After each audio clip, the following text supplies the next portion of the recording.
Students, good evening. हम लोग इससे पहले एक एक्सपेरिमेंट किए थे और उस एक्सपेरिमेंट में हम लोगों ने कैरेक्टरिस्टिक्स ऑफ केमिकल रिएक्शन को देखा था। यानी दो हम लोग जो है ना कैरेक्टरिस्टिक देख चुके हैं। एक था कि इवोल्यूशन ऑफ गैस, कि इवोल्यूशन ऑफ गैस अगर होता है तो ये रिएक्शन होने का एक पहचान है। दूसरा देखे थे चेंज इन टेम्परेचर, अगर टेम्परेचर में कमी या टेम्परेचर अगर इवॉल्व करता है या एब्जॉर्ब करता है तो ऐसे हालात में भी हम लोग हम लोगों को रिएक्शन के होने का पता चलता है। आज हम लोग एक नया एक्सपेरिमेंट करेंगे जिसमें हम लोग चेंज इन कलर देखेंगे। इसमें क्या किया है दोस्तों, हमने यहाँ पर जो है ना एक कागज़ पर, उजले कागज़ पर एक जैसे पोटेशियम परमैंगनेट का एक क्रिस्टल लिया है, देख रहा होगा आपको। ये क्रिस्टल जो है ना इसको हमने लिया है और इसको हम क्या करेंगे, डाइल्यूट करेंगे, एक सॉल्यूशन बनाएंगे। इसके लिए हमने क्या किया, यहाँ पर एक ग्लास में वाटर लिया है और इसमें इसको मिलाएंगे डाइल्यूट, इसका सॉल्यूशन बनाने के। अब सॉल्यूशन यहाँ पर हमने बनाया इसका, देखिए हमने क्या किया, पोटेशियम डाइक्रोम ये पोटेशियम परमैंगनेट लिया, उसके एक क्रिस्टल को इसमें डाला और इस क्रिस्टल को हमने इसमें सॉल्यूशन बनाया। अब क्या करेंगे हम, ये हमारे हाथ में जो है ना नींबू है, लेमन। इस लेमन में हम जानते हैं कि इस लेमन में क्या होता है, साइट्रिक एसिड होता है। हमने KMnO4 का सॉल्यूशन बनाया। अब इसमें धीरे धीरे साइट्रिक एसिड मिलाएंगे।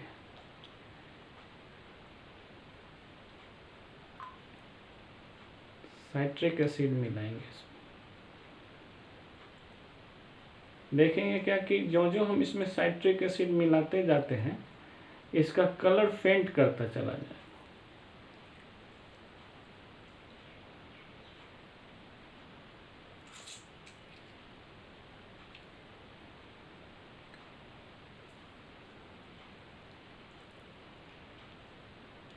देखिए कुछ कलर फेंट किया है, हम इसको एक स्पून से स्टायर करके दिखाते हैं। फिर और डालेंगे इसमें साइट्रिक एसिड, आपको दिखाएंगे पूरा कलरलेस होगा। इसमें और सारा साइट्रिक एसिड डालेंगे। ये स्टूडेंट्स, अब यहाँ पर हम थोड़ा सा और साइट्रिक एसिड इसमें डालते हैं, और सारा साइट्रिक एसिड डाल दिया हमने। अब इसको स्टायर करके दिखाते हैं। देखेंगे कि इसका कलर जो पर्पल कलर का ये दिख रहा था, ये पूरा कलर इसका गायब हो गया। यानी ये चेंज इन टेम्परेचर किया है, चेंज इन कलर किया है। कलर में चेंज होकर के हमको दिखाया क्या कि रिएक्शन हो चुका है। जब ये फेंट कर रहा था तो दिख रहा था कि रिएक्शन स्टार्ट हो गया। जब ये कलरलेस हो गया तो हमको दिख रहा है क्या कि अब यहाँ पर रिएक्शन कंप्लीट हो गया। इस तरह से हम देखते हैं कि चेंज इन कलर भी हमको एक इंडिकेशन करता है कि रिएक्शन शुरू हुआ या रिएक्शन ख़त्म हो गया।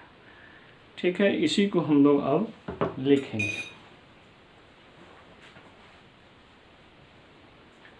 चेंज इन कलर क्या है कि कुछ हमारे यहाँ ऐसे रिएक्शंस हैं जो हम लिखेंगे यहाँ पर, there are some reactions, there are some reactions in which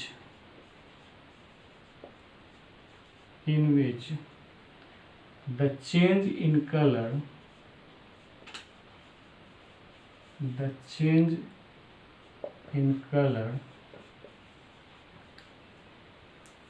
is seen. Change in color is seen. Colour में परिवर्तन देखा जाता है। एग्जाम्पल के लिए हम लोग क्या लिए थे, एग्जाम्पल के लिए हम लोगों ने लिया था अभी potassium permanganate. When potassium permanganate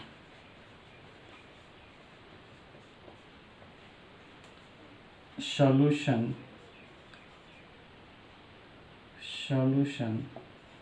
जो पर्पल कलर का होता है, purple colour, when potassium permanganate solution जो पर्पल कलर का होता है,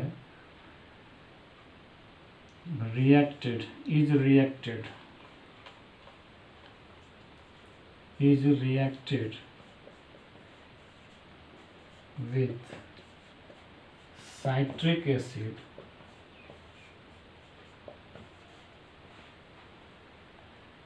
the purple color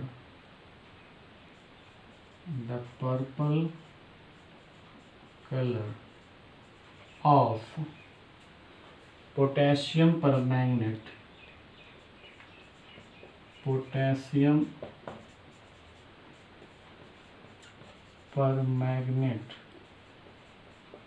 solution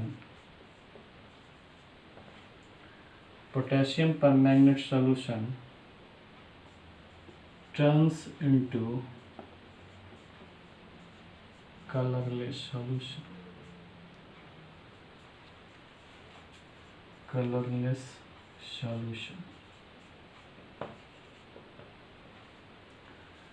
ये एक एग्जाम्पल है।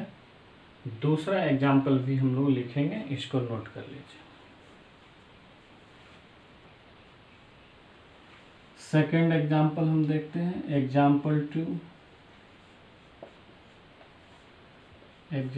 टू उसी का देखेंगे।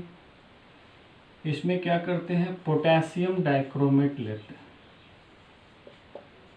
Potassium dichromate plus sulphur dioxide लेंगे। पोटेशियम डाइक्रोमेट का कलर ऑरेंज होता है, ऑरेंज कलर होता है, ठीक है। अब हम लोग लिखना शुरू करेंगे, स्पष्ट हो जाएगा।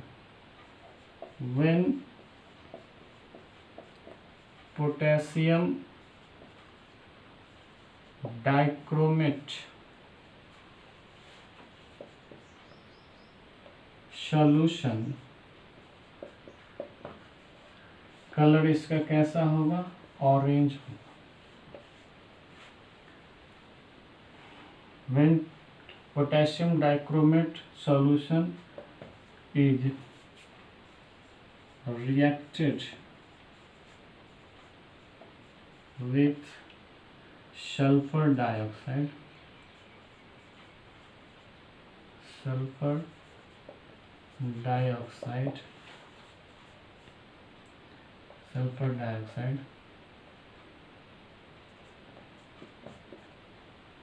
the color लिखेंगे, the color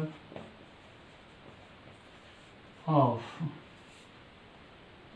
potassium dichromate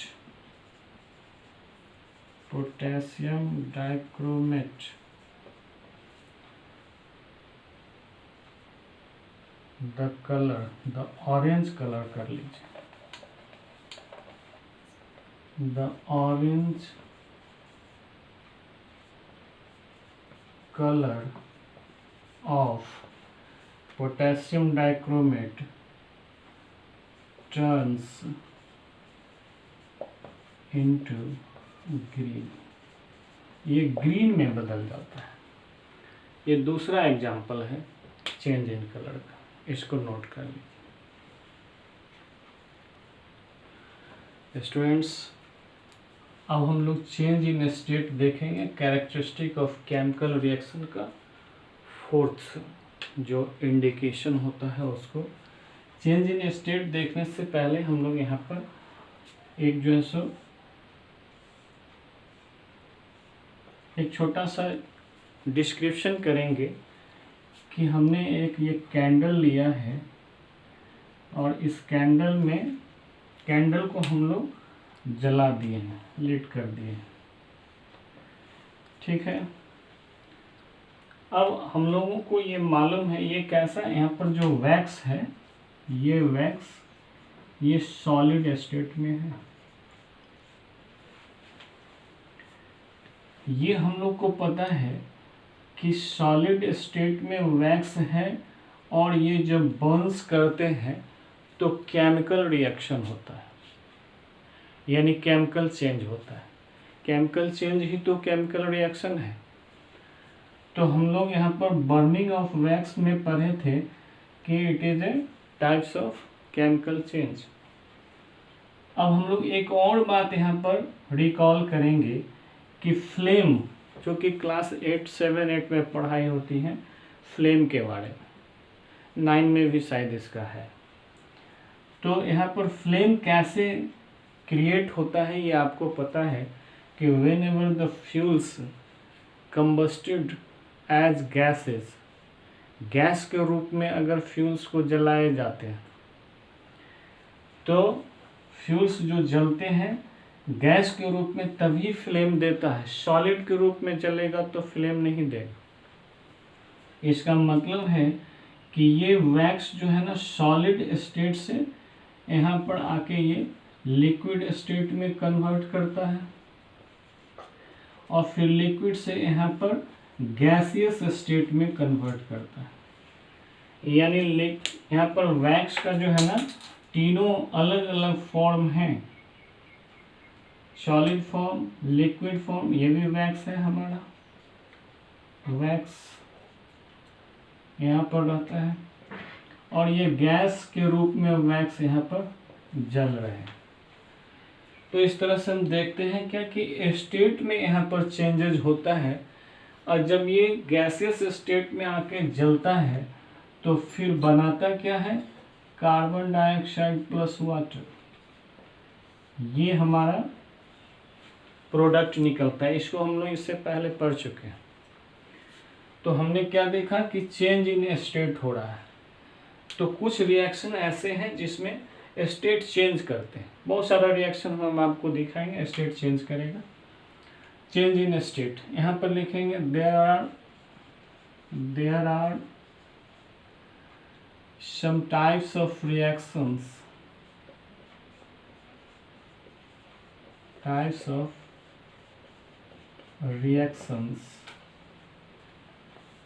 in which change of a state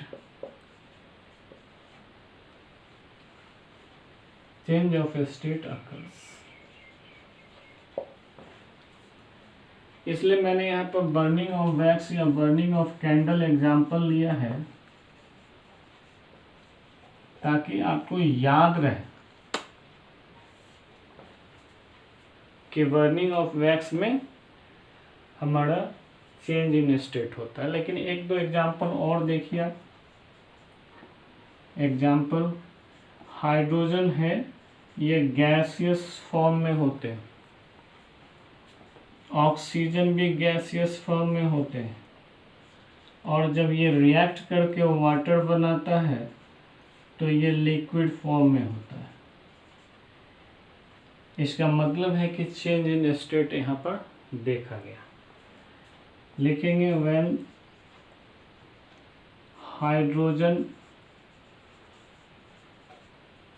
and oxygen reacts, when hydrogen and oxygen reacts, it gives liquid state of water, while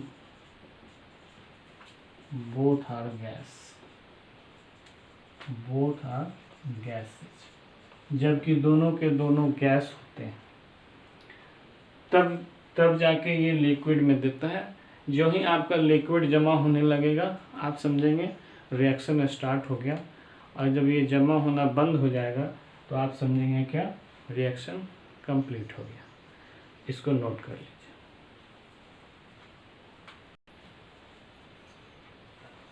students, हम लोग 3 जो कैरेक्टरिस्टिक फीचर्स था उसको एक्सपेरिमेंट के example से हम लोगों ने उसको देखा था। चौथा जो एक्सपेरिमेंट था उसको हम लोगों ने घरेलू एग्जाम्पल से देखा था, इसके लिए कि आपको ये हमेशा याद रहे। और फॉर्मेशन ऑफ प्रेसिपिटेट को भी हम लोग घरेलू एग्जाम्पल पर देखेंगे। इसको क्या करना है कि जब हम लोग को कभी छेना लेने का मन होता है, छेना प्राप्त करने का, तो हम लोग क्या करते हैं, मिल्क को बॉयल करते हैं और बॉयल करने के बाद उसमें क्या करते हैं, एसिटिक एसिड विनेगर मिलाते हैं। धीरे धीरे विनेगर मिलाएंगे। कभी भी आप इसको अपने जो है सो घर में इसको कर सकते हैं। करेंगे क्या, दूध जब बॉयल हो जाएगा उसमें थोड़ा थोड़ा जो है सो विनेगर मिलाते जाएंगे, उसको स्टायर करते जाएंगे। देखेंगे क्या, कुछ देर स्टायर करने के बाद, विनेगर डालने के बाद क्या होता है, स्टायर करने और विनेगर डालने के बाद इसमें देखते हैं क्या, ये कहीं कहीं पर जो है ना प्रेसिपिटेट जमा होने लगता है छेना के रूप में। बस ये जो छेना के रूप में जो जमा हो रहा है और पानी जो अलग हो रहा है, यही प्रेसिपिटेट कहलाता है। इसी तरह की घटनाएं हमारे केमिकल रिएक्शन में भी होते हैं। जो केमिकल रिएक्शन का एग्जाम्पल देंगे उसमें भी यही तरह की बात होती है, लेकिन आपको एग्जाम्पल यहाँ से रखना है। दूसरी बात है क्या कि मिल्क से जो हम छेना निकालते हैं ये भी एक तरह का केमिकल चेंज ही है। इसलिए क्या, और हम लोग जानते हैं केमिकल चेंज मतलब केमिकल रिएक्शन, इसलिए यहाँ से हम लोग जो है ना प्रेसिपिटेशन को आसानी से समझ सकते हैं। तो फॉर्मेशन ऑफ प्रेसिपिटेट में फिर हम लोग वही लाइन लिखेंगे, देयर आर सम रिएक्शंस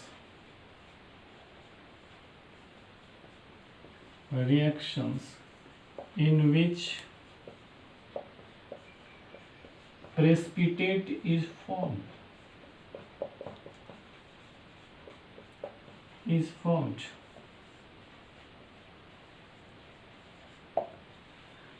हम लोग क्या करेंगे, यहाँ पे एक एग्जाम्पल लेंगे, there are some reactions in which precipitate is formed.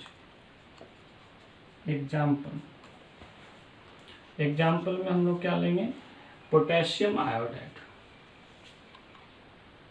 Ki और लीड नाइट्रेट PbNO3। ठीक है, PbNO3 लेंगे, Ki लेंगे।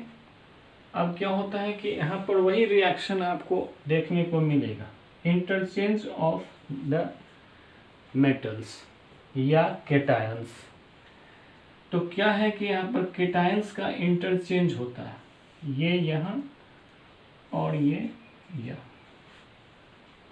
बनाएगा क्या, KNO3 पोटेशियम नाइट्रेट और प्लस में PbI लीड आयोडाइड। ये लीड आयोडाइड जो होता है इसी का ये ना एलो प्रेसिपिटेट होता है,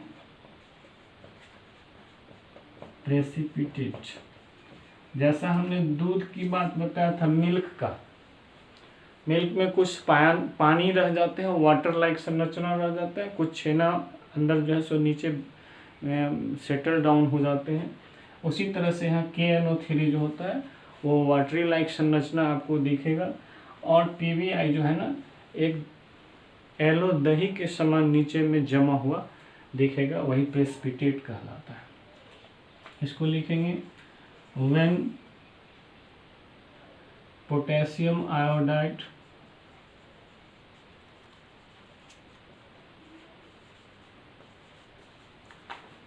is solution, when potassium iodide solution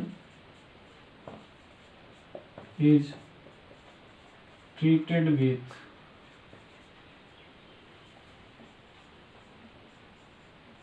lead nitrate